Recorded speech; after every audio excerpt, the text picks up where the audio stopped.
नमस्कार मित्रांनो, जय महाराष्ट्र। महाराष्ट्र राज्याच्या राजकारणातून अत्यंत दुःखद बातमी, राज्यासाठी दुःखद बातमी। मुख्यमंत्री देवेंद्र फडणवीस यांच्यावर कोसळला दुःखाचा मोठा डोंगर।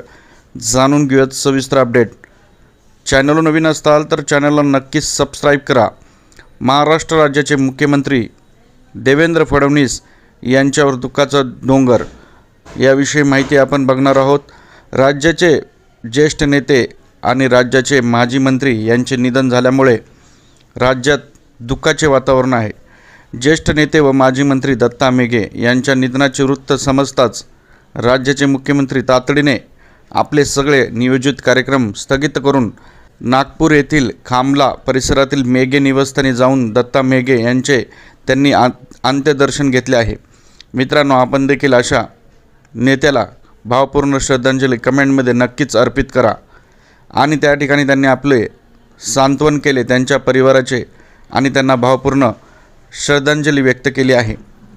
यावेळी मंत्री चंद्रशेखर बावनकुळे, मंत्री पंकज भोयर, राज्यमंत्री ॲडव्होकेट आशिष जयस्वाल, आमदार चरणसिंह ठाकूर देखील उपस्थित होते। राज्याचे ज्येष्ठ नेते आणि माजी मंत्री दत्ता मेघे यांचे निधनाचे वृत्त राज्यासाठी खूपच दुःखदायक आणि वेदनादायक आहे। मित्रांनो, आपण कमेंटमध्ये त्यांना नक्की श्रद्धांजली अर्पित करा। जय महाराष्ट्र।